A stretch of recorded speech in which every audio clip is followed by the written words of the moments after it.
Hi నేను మీ Bharadwaj welcome to temple travel and green adventures.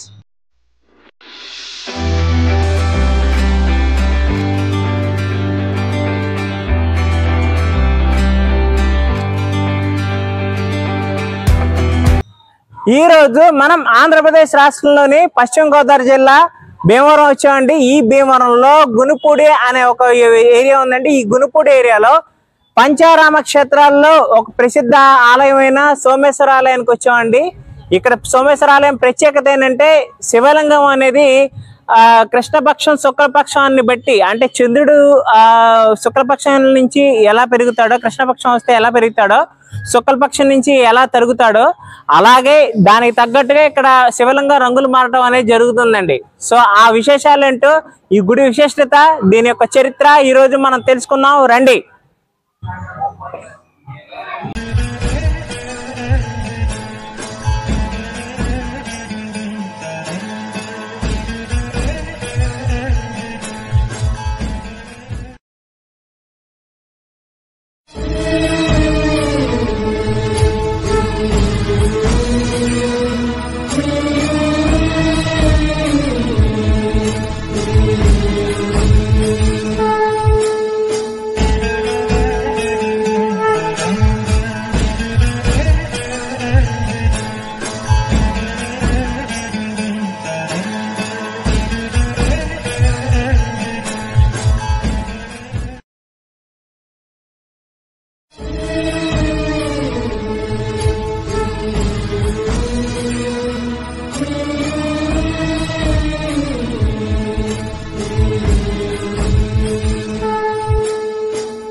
భక్తుడు పొరుగురు ఏప్రిల్ దేవస్థానం వారు స్వామివారి ఉచిత అన్నప్రసాదం ఏర్పాటు చేశారు. కావున భక్తులు గమనించి స్వామివారి అన్నప్రసాదం స్వీకరించి వెళ్ళవచ్చుగా కోరుతున్నారు.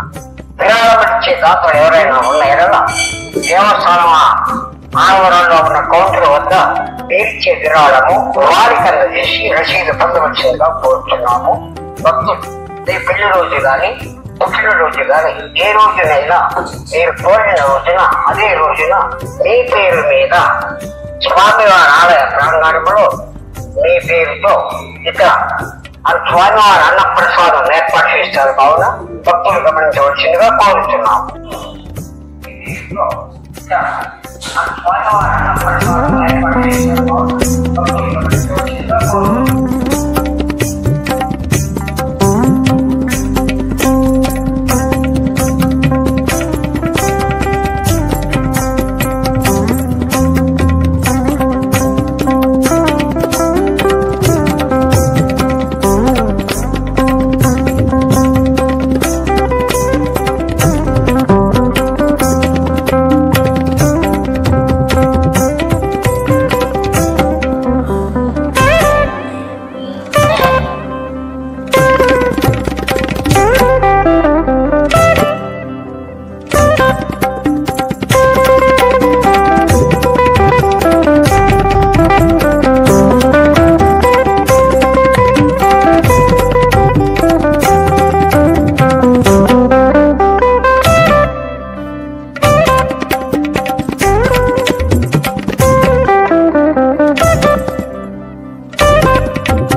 యొక్క సోమేశ్వర జనార్దన స్వామి ఆలయం అనేది చాలా ప్రసిద్ధ క్షేత్రం అని పంచారామాల్లో ఒకటని అంటున్నారు.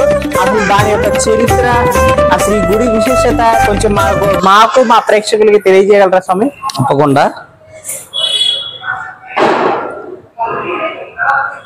నమశివాభ్యాం నవయవ్వనాభ్యాం పరస్పరాశ్లిష్ట వపుర్ధరాభ్యాం నగేంద్రకన్యా వృషకేతనాభ్యాం నమో నమః శంకర పార్వతీభ్యాం. నా పేరు లింగాల సూర్యప్రసాద్ ఘనపాటి. శుక్లయజుర్వేదం వేద పండితులు స్వామివారి దేవస్థానంలో వేద పండితులుగా నియమింపబడ్డాము. పంచారామ క్షేత్రం పరమపుణ్యధామం సోమారామం.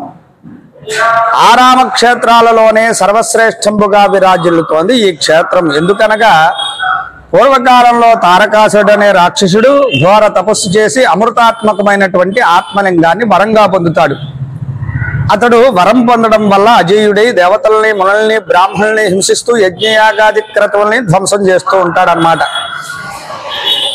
వీరందరూ చింతిస్తూ ఆ స్వామిని ప్రార్థిస్తారు, ఆ పరమేశ్వరుడిని. అయ్యా, మీరు ఆ రాక్షసుడికి వరం ఇచ్చారు, అది మాకు శాపంగా మారింది, దీనికి ఏదైనా తరుణోపాయాన్ని ఉపదేశించడం మహాప్రభు అని ప్రార్థన చేయగా దేవతల సేనాధిపతి అయినటువంటి సుబ్రహ్మణ్యేశ్వర స్వామి ద్వారానే మీకు విముక్తి కలగలదని చెప్పి ఉపాయాన్ని చెబుతారు. వీరందరూ కూడా సుబ్రహ్మణ్యేశ్వర స్వామిని ప్రార్థించగా ఆ రాక్షసుడితో యుద్ధం చేస్తే ఆత్మలింగం ఛేదనైతే, అంటే పగిలిపోతే గాని ఆ రాక్షసుడికి మరణ సంభవం జరగదనమాట. యుద్ధంలో ఆత్మలింగం ఛేదనై 5 భాగాలై భూలోకంలో పడ్డాయి. 5 దేవతల పలు పలు ప్రదేశాల్లో ప్రతిష్ఠ చేశారు. అరే అంటే ప్రతిష్ఠ చేశారంటే పడ్డాయి కాబట్టి అలాగా అది వారి వారి నామాన్ని ఇమిడీకృతం చేశారని చెప్పుకోవచ్చు. ఇది చంద్రుడు సంరక్షించాడు, అంటే ప్రతిష్ఠించాడు, సంరక్షించాడు అని కూడా మనం చెప్పుకోవచ్చు. చంద్రుడు ప్రతిష్ఠించాడు కాబట్టి దీనికి సోమేశ్వరుడు అని పేరు వచ్చింది. చంద్రుడి యొక్క కళ్ళన్నీ స్వామివారిలో కనబడతాయి. అమావాస్య గోధుమ వర్ణంలో నల్లగా మచ్చలు, అలాగే పౌర్ణమికి తెల్లగానే మనకు స్వామివారి దర్శన భాగ్యాన్ని కలిగిస్తారు.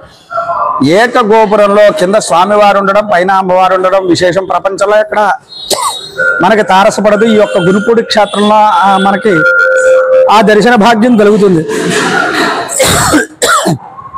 అలాగే క్షీరారామలింగేశ్వర స్వామి పాలకొల్లు, రాముల వారు వనవాసం సమయంలో అక్కడ స్వామిని పూజించి సంరక్షించారు.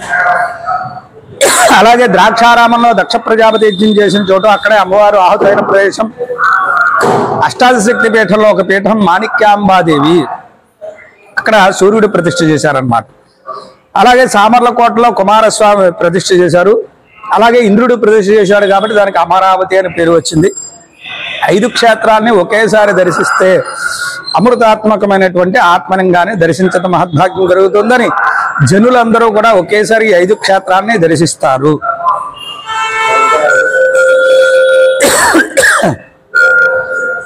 ఇక్కడ ఈ సోమేశ్వర స్వామిని దర్శిస్తే ఏమిటయ్యా ఫలితం అని చెప్పి ఒక్కసారి ప్రశ్న వేసుకుంటే, వేదం ఏం చెబుతోందయ్యా అంటే చంద్రమా మనసో జాతః అని చెప్పి పురుష సూక్తంలో ఈ వాక్యం, ఈ మంత్రం ఉంటుంది. మనస్కారకుడు చంద్రుడు. మానసిక రుగ్మతలు, మానసిక ఆందోళనలు ఉన్న ఎడల, అంటే ప్రతి మానవుడికి కూడా ఉంటాయి, ఏదో ఒక చింతన ఏవో ఒకటి ఉంటూ ఉంటాయి. ఇక్కడికి వచ్చి స్వామిని దర్శించిన, అభిషేకించిన, దానం చేసిన, హోమం చేయించుకున్న ఇక్కడ వారి వారి దోషాలన్నీ పటాపంచలైపోతాయని భక్తి యొక్క నమ్మకం, నిదర్శనం కూడా. ఈ క్షేత్రంలో మనం ఒక విషయం ఏం చెప్పుకోవాలంటే, నక్షత్రాలు 27 నక్షత్రాలు. ఆ 27 నక్షత్రాలలో 18 నక్షత్రాలు శాంతి చేయించుకోవలసిన నక్షత్రాలు. ఆ 18 నక్షత్రాల్లో కూడా మిక్కిలి దోషభూయిష్టమైనటువంటి నక్షత్రాలు జ్యేష్ఠ నక్షత్రం, మూలా నక్షత్రం. ఈ 18 నక్షత్రాల్లో ఎవరైనా పుడితే, అంటే జననం జరిగితే, వారు ఇక్కడకు వచ్చి బారసాల, అంటే శాంతి హోమం, శాంతి ప్రక్రియ అని చెప్తారు. నక్షత్ర శాంతి, నవగ్రహ శాంతి ఇక్కడ చేయించుకునే ఎడల వారి యొక్క జీవనం శతవర్షే, 100 సంవత్సరాలు వారికి ఎటువంటి దోషాలు లేకుండా, ఆ నక్షత్ర దోషాలు లేకుండా స్వామివారు సంరక్షిస్తారని భక్తుల యొక్క నమ్మకం, నిదర్శనం కూడాను. మరొక విశేషం ఏమిటంటే ఏకగోపురంలో పైన అమ్మవారు ఉన్నారని చెప్పాం. అన్నపూర్ణాదేవిగా వెలిశారు. పాడి పంటలు పండాలన్నా నీరు ఆధారం. ఆ నీరు ఆధార భూయిష్టమైనటువంటి అమ్మవారుగా గంగాదేవి అని చెప్తాం. గంగాదేవి ప్రతిరూపంగా అన్నపూర్ణాదేవిగా పైన ఉండడం విశేషం అన్నమాట. ఈ యొక్క 5 క్షేత్రాల్లో విశేషమైనటువంటి క్షేత్రంగా మనం చెప్పుకోవచ్చు. కాశీలో అన్నపూర్ణాదేవి ఉంటారు, కొర్నాడులో అన్నపూర్ణాదేవి ఉన్నారు కర్ణాటకలో. ఆంధ్ర రాష్ట్రంలో ఈ ఒక్క క్షేత్రంలోనే శివుడి పైన అమ్మవారు అన్నపూర్ణాదేవిగా ఉండడం ప్రపంచంలో ఇక్కడ మనకి తారసపడదు అని చెప్పడానికి కారణం అన్నమాట. ఇంకొక విశేషం ఏంటంటే ఇక్కడ క్షేత్ర పాలకుడు లక్ష్మీ జనార్దనుడు. ఆ విష్ణు సంభూతుడు ఉండడం వల్ల ఇక్కడ వివాహాది శుభకార్యాలు మహామెండుగా జరుగుతాయి. అంటే శివాలయంలో ఎవరు పెళ్లి చేస్తారన్న, కానీ ఇక్కడ క్షేత్రపాలకుడు ఆయన కాబట్టి ఇక్కడ వివాహాది శుభకార్యాలు చేసుకున్న ఎడల అన్యోన్య దాంపత్య సుఖ జీవనం శతవర్షే, అంటే 100 సంవత్సరాల వరకు వారు విడిపోకుండా అన్యోన్య దాంపత్య జీవనం సాగిస్తారని చెప్పి నిదర్శనం ఇక్కడ. అలాగే అమ్మవారు ఇక్కడ కింద అన్నపూర్ణాదేవి, పైన అన్నపూర్ణాదేవి తూర్పు భాగంలో తూర్పుని చూస్తూ ఉంటే ఇక్కడ కింద ఉన్న ఉమాపార్వతీదేవి దక్షిణోన్ముఖంగా మనకు దర్శన భాగ్యాన్ని కలిగిస్తారు. దక్ష ప్రజాపతి దాక్షాయిని అంటాం చూసారా, దక్షిణోన్ముఖంగా ఇక్కడ అమ్మవారు ఉండడం విశేషం. ఈ క్షేత్రాన్ని దర్శించి తరించవలసిందిగా భక్తులకి అందరికీ కూడా స్వామివారి అనుగ్రహం కలగాలని చెప్పి ఆ స్వామివారికి యొక్క ఆశీస్సులు మీరందరూ మీ ద్వారా మీ ఛానల్ వాళ్ళు అందరూ కూడా తరించే వాళ్ళందరూ కూడా స్వామిని దర్శించి అభిషేకించి అర్చన చేయించుకుని దానాలు చేసి ఇక్కడ కార్తీక మాసంలో విశేషంగా ఇక్కడ భక్తులు రాక 5 క్షేత్రాలు విశేషంగా ఉంటుంది. ఈ యొక్క క్షేత్రంలో విశేషంగా అన్నదానం కూడా జరుగుతుంది. కార్తీక మాసంలో ప్రతి నిత్యం కూడా ఇక్కడ అన్నపూర్ణాదేవి ఉండడం వల్ల, ఆ అన్నపూర్ణాదేవి అనుగ్రహం వల్ల భక్తుల సహాయ సహకారాలతో ఇక్కడ నిత్యం అన్నదానం ఏర్పాటు చేశారు. భక్తులకి ఎటువంటి అసౌకర్యం లేకుండా దర్శనం, తద్వారా అమ్మవారి ప్రసాదం ఇక్కడ దొరుకుతుంది. భక్తులందరూ వచ్చి స్వామిని దర్శించి తరించవలసిందిగా కోరుచున్నాం. మంగళం మహతు. స్వస్తి. మాకు ఎన్నో విశేషాలు తెలియజేసి మాకు మా ప్రేక్షకులకి ఎన్నో విశేషాలు తెలియజేశారు. ధన్యవాదాలు స్వామి. అలాగే మీ పేరు స్వామి? నా పేరు లింగాల సూర్యప్రసాద్, సెలక్షన్ ఘనపాటి, వేద పండితులు ఇక్కడ. ఓకే, నమస్తే స్వామి. Thank you Swamy.